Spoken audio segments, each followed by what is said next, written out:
Et c'est à tous, c'est Captain, et je vous retrouve pour une nouvelle vidéo consacrée au DC Extended Universe. Cette fois-ci, je vous parle d'une toute petite, enfin de trois mots prononcés par la voix de Steppenwolf dans le trailer de Justice League où il dit no lanterns here, pas de lanterne ici.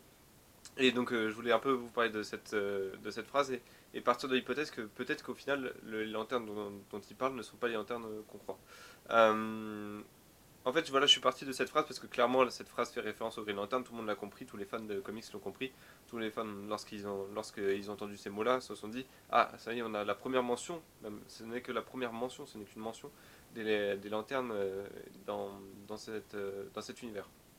Mais la question que je me suis posée, et l'hypothèse que j'en ai tirée de ça, c'est est-ce que peut-être, et peut-être que Steppenwolf ne parle pas des Green Lanterns, mais peut-être d'un autre corps.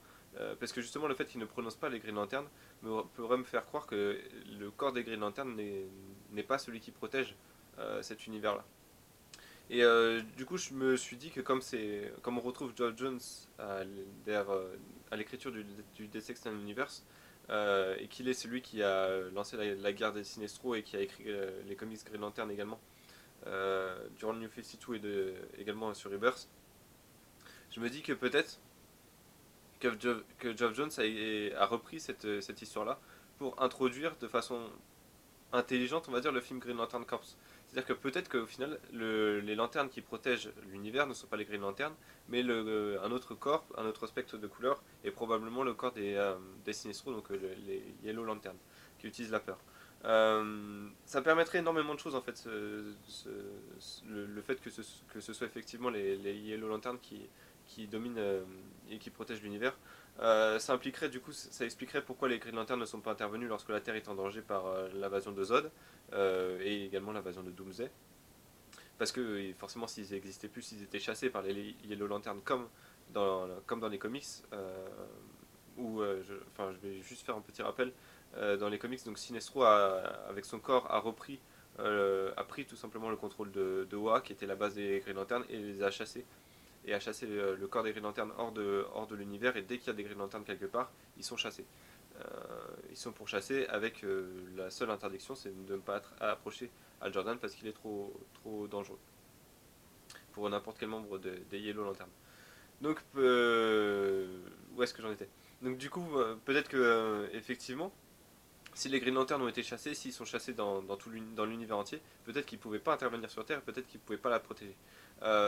Maintenant, la voix de Steppenwolf, pourquoi ils n'ont pas de lanterne ici? Peut-être parce que justement, Sinestro a fait une sorte de pacte de marché avec Darkseid, où il a dit, enfin, ils ont du coup décidé de quel secteur fallait pas toucher on va dire un pacte de non-agression, on va dire ça comme ça. Et peut-être que Sinestro a livré la Terre à Darkseid parce que justement, il voulait se venger de Al Jordan, de la planète d'où venait Al Jordan. Et du coup, ça serait également logique parce que Darkseid n'a pas voulu, je pense, envahir la Terre tant que Superman était vivant parce qu'il savait qu'avec Superman vivant, ça serait peut-être un tout petit peu trop dangereux pour son armée et pour lui.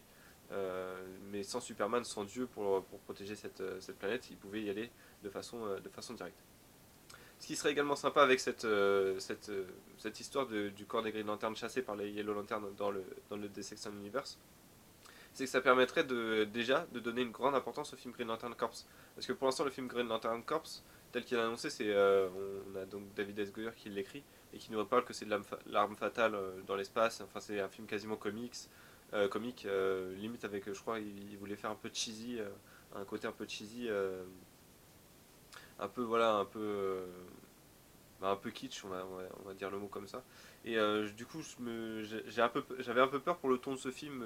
J'avais un peu peur que ça fasse en fait, ça va peut-être en choquer certains, mais que ça fasse que les Gardiens de la Galaxie, quoi. C'est-à-dire qu'on a juste une bande de personnages qui se rencontrent pour la première fois ou pas, et qui doivent battre un ennemi. Au passage, il faut sauver quelques planètes dont on n'a rien à foutre parce que c'est des planètes qu'on ne reverra jamais et des habitants des espèces qu'on ne reverra jamais. Alors que là, du coup, si le film Green Lantern Corps se déroule bien dans un univers où les Yellow Lanterns dominent cet univers et chassent les Green Lanterns, ça pourrait donner une grande importance à ce film-là. Parce que du coup, on aurait un enjeu dans ce film-là. L'enjeu, ça serait reprendre Oa et faire tomber Sinestro et faire tomber le corps des Yellow Lanterns. Plusieurs éléments quand même vont contrebalancer cette hypothèse-là. La première, c'est que je pense que c'est quand même un peu tôt pour que le grand public découvre les différentes couleurs de spectre. Parce que selon moi, en fait, à partir du moment où vous faites une guerre avec le corps des Sinestro, les Green Lanterns ne peuvent pas gérer tout seul le corps des Yellow Lanterns et le corps de Sinestro. Ils ont toujours besoin de l'aide d'à côté, pourquoi pas des Blue Lanterns, pourquoi pas également des Star Sapphire. Mais je pense qu'ils peuvent pas le gérer tout seul. Donc ça me paraît un peu tôt en fait pour que dès le premier film Green Lantern on nous montre donc la volonté, la peur, l'espoir, l'amour, etc. Je pense que le grand public va se dire oh c'est quoi ce bordel, je comprends rien là, ça part vraiment dans tous les sens dès le premier film. Euh, Ça serait peut-être plus intelligent de faire juste un conflit Green Lantern, Yellow Lantern, mais du coup si encore une fois le problème avec ça c'est que si les Yellow Lanterns dominent véritablement l'univers, les Green Lanterns tout seuls, à mon sens, ne peuvent pas le récupérer. Surtout si, encore une fois, le corps de Sinestro a passé un accord avec des tyrans comme Darkseid et la planète Apocalypse. Donc ça me paraîtrait un peu trop un peu trop tôt pour le grand public. Attendez que je relis mes. Oui, voilà, enfin, ça introduirait énormément de mythes des comics Green Lantern, donc encore une fois tout le spectre, le conflit entre Hal Jordan et Sinestro qui est... Enfin je pense qu'à partir du moment où vous faites de toute façon un film avec Hal Jordan dedans, vous devez mettre Sinestro dedans, c'est obligatoire, et un conflit avec lui. Euh, mais du coup est-ce que ça serait pas un peu trop, encore une fois, un peu trop tôt pour mélanger les différents spectres de couleurs? Je pense que le yellow c'est obligé qu'il y sera. Mais encore une fois, à l'heure actuelle, j'ai du mal à imaginer les Green Lantern à apparaître tout seuls dans cet univers. Je pense qu'ils auront l'appui d'autres d'autres personnages. Et puis, ça permettrait également d'introduire, hein, comme j'ai dit, vraiment du mythe des Green Lantern, donc Al Jordan, Sinestro, John Stewart, Mogo également, la planète Kilowog. Je pense que ça serait excellent d'avoir un affrontement entre Kilowog et Arkilac, si je ne me trompe pas. Les deux grosses brutes des deux corps. Je crois que c'est Arkilac, j'ai peur de me tromper. La grosse brute du corps des Yellow Lantern. Arkilo, je crois que c'est ça, Arkilo. Bref.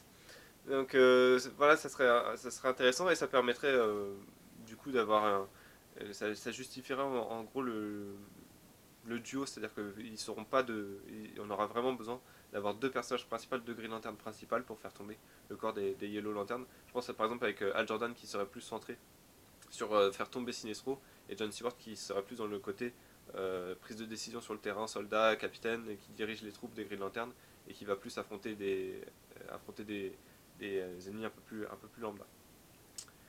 Donc voilà, c'est tout ce que je voulais dire pour cette vidéo. Donc n'hésitez pas à me dire ce que vous en pensez dans les commentaires. Est-ce que vous, selon vous, vous pensez que les Green Lanterns sont encore les maîtres de cet univers, ou est-ce que c'est les Yellow Lanterns qui sont dans les rois de cet univers? Parce qu'en fait, ça correspondrait au ton général du DC Extended Universe qui est quand même très noir, assez peu optimiste.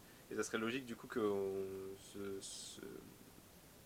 cet univers qui est en train justement de changer de ton, qui est en train de devenir plus optimiste avec la mort de Superman, Batman euh, qui redevient le Batman, Wonder Woman qui revient dans le monde des humains pour le protéger, l'apparition de nouveaux héros, Flash, Cyborg, Aquaman, ça correspondrait justement au renouveau en gros de l'univers, puisque les Yellow Lanterns perdraient un peu de leur force, de leur prise sur l'univers avec le retour des Green Lanterns.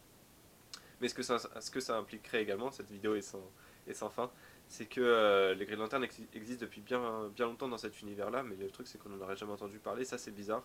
Parce que si les Yellow Lanterns dominent, c'est que Al Jordan et John Stewart existent déjà.